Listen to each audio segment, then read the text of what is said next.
الحمد لله رب العالمين والصلاة والسلام على رسول الكريم أما بعد فأعوذ بالله من الشيطان الرجيم بسم الله الرحمن الرحيم سبح لله ما في السماوات وما في الأرض وهو العزيز الحكيم هو الذي أخرج الذين كفروا من أهل الكتاب من ديارهم لأول الحشر ما ظننتم أن يخرجوا وظنوا أنهم مانعتهم حصونهم من الله فأتاهم الله من حيث لم يحتسبوا وقذف في قلوبهم الرعب يخربون بيوتهم بأيديهم وأيدي المؤمنين فاعتبروا يا أولي الأبصار صدق اللہ العظیم۔ واجب الاحترام سامعین، السلام علیکم ورحمۃ اللہ وبرکاتہ۔ اللہ تعالیٰ کے فضل و کرم سے آج ہم نے سورہ الحشر کی پہلی 2 آیات تلاوت کرنے کی سعادت حاصل کی ہے۔ ان کا ترجمہ سماعت فرمائیں۔ اللہ ہی کی پاکی بیان کر رہی ہے ہر چیز جو آسمانوں میں ہے اور زمین میں ہے، اور وہی سب پر غالب بڑا دانا ہے۔ وہی تو ہے جو باہر نکال لایا اہل کتاب کے کافروں کو ان کے گھروں سے پہلی جلا وطنی کے وقت۔ تم نے کبھی یہ خیال نہ کیا تھا کہ وہ نکل جائیں گے، اور وہ بھی گمان کرتے تھے کہ انہیں ان کے کلے بچا لیں گے اللہ کے قہر سے۔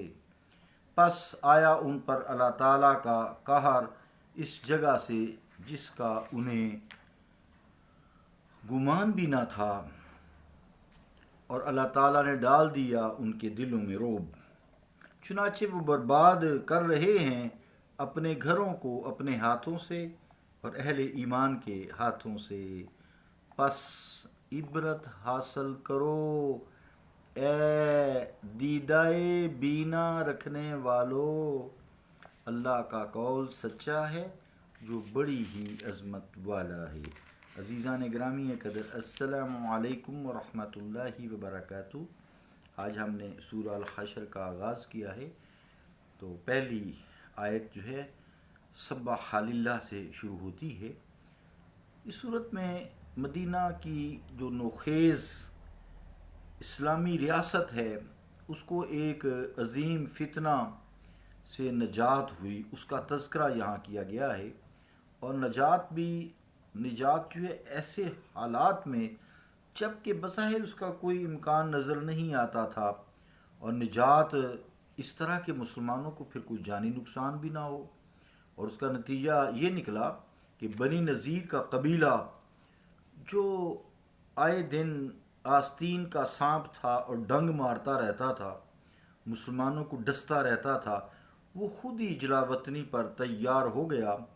مسلمان ان کے مکانات، ان کے سرسبز شاداب باغات اور زرخیز زمینوں کے مالک بن گئے، جس سے ان کی مالی حالت بھی بہت حد تک بہتر ہو گئی۔ یہ محض اللہ رب العالمین کا فضل و کرم تھا، ورنہ مسلمان ان حالات میں اس پوزیشن میں قطعاً نہیں تھے کہ اپنے زور بازو سے ان کو یہاں سے باہر نکال کرتے۔ اس لیے اس صورت کی اللہ رب العالمین نے جو آغاز کیا ہے، ابتدا کی ہے اللہ تعالیٰ کی تسبیح سے، سبح للہ، تسبیح سے پھر اس کی قدرت کاملہ ہے اور حکمت بارگاہ کے ذکر سے کی گئی ہے، تاکہ قیامت تک آنے والے مسلمان اس کو محض اپنے رب کا فضل و احسان یقین کریں اور اس کا شکریہ ادا کرتے رہیں۔ آیت میں جو دوسری آیت ہے اس میں فرمایا گیا ہے حصونہم من اللہ وظنوا انہم مانعتہم حصونہم من اللہ۔ تو اس آیت میں جن کفار اور ایسے کفار جو اہل کتاب تھے نا، یہودی، ان کا ذکر ہے۔ ان سے مراد وہ یہودیوں کا قبیلہ ہے جسے بنی نذیر کے نام سے موسوم کیا جاتا ہے۔ مدینہ طیبہ کے مضافات میں ان کی الگ بستی تھی۔ انہوں نے اپنے گھروں کو قلعہ نما بنا رکھا تھا، کئی گڑیاں تعمیر کر رکھی تھیں اور اس میں سامان خورد و نوش اکٹھا کیا ہوا تھا، اور اسلحہ کے ڈھیر انبار لگا رکھے تھے تاکہ کوئی باہر سے دشمن آئے تو وہاں بند ہو کر، قلعہ بند ہو کر ان سے محفوظ بھی رہیں، ان پر حملہ بھی کر سکیں، اور اپنے خورد و نوش کا انتظام بھی وہاں ان کا تھا، وہ بھی انہیں تنگی نہ ہو۔ پھر ان کو اپنی بہادری پر بھی بڑا ناز تھا۔ انہوں نے کبھی یہ سوچا بھی نہیں تھا کہ مٹھی بھر مسلمان ان پر غالب آ سکتے ہیں۔ اسی بنا پر وہ جو معاہدہ کیا تھا نبی مکرم صلی اللہ تعالیٰ علیہ وآلہ وسلم نے، ان کے ساتھ ہمیشہ اس کی بجائے پاسداری کے اس کا احترام نہیں کیا کرتے تھے، اس کی خلاف ورزیاں کرتے تھے۔ حضور نبی کریم صلی اللہ تعالیٰ علیہ وآلہ وسلم کو جب بھی موقع ملتا تو اس معاہدے کی خلاف ورزی کرتے اور اذیت پہنچاتے تھے۔ اسی حوالے سے ایک واقعہ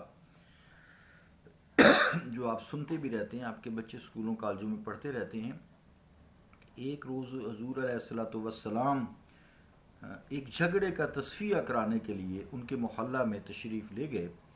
انہوں نے دیوار کے قریب حضور علیہ الصلوۃ والسلام کی نشست بنائی، جیسے چھت ہوتی ہے نا، تو دیوار یا چھت کے اوپر سے کوئی ایسی جگہ بنا دی جہاں نشست تھی آپ کی، کبھی آپ وہاں تشریف فرما ہوں گے۔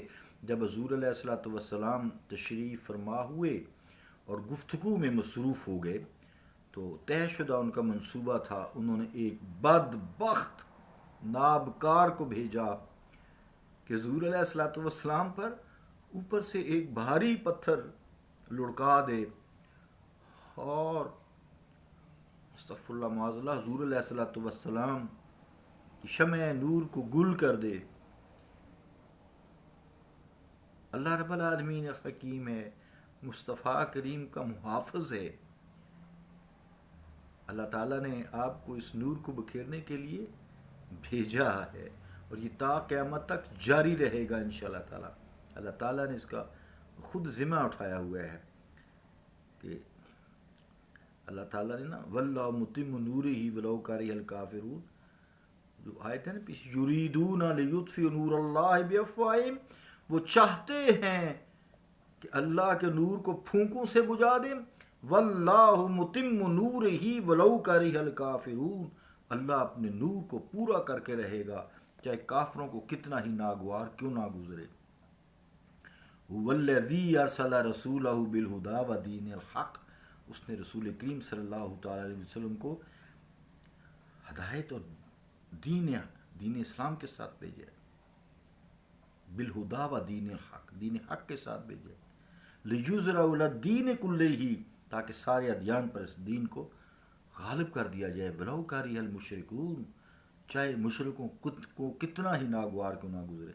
کچھ نہیں کر سکتے مشرک اور کافر، بس تھوڑی سی ہمیں سمجھنے کی دیر ہے۔ تو بہرحال یہ تو میں نے آیات کا حوالہ دیا آپ کو۔ تو اس طرح اللہ رب العالمین نے رسول کریم صلی اللہ تعالیٰ علیہ وآلہ وسلم پر وحی کی اور ان کی غداری کا پردہ چاک کر دیا۔ رسول کریم صلی اللہ تعالیٰ علیہ وآلہ وسلم وہاں سے تشریف لے گئے، اٹھ کر پہلے ہی چلے گئے۔ اس طرح یہ غداری کی سازش ناکام کر دی گئی۔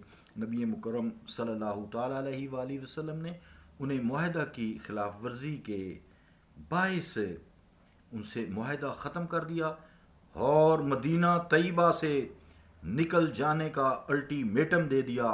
عبداللہ بن ابی، منافقین کا سردار، منافق، اس نے کہلا بھیجا یہودیوں کو کہ ہم تمہارے ساتھ ہیں، مت گھبراؤ، ہم جنگ کریں گے، الٹیمیٹم کو مسترد کر دو۔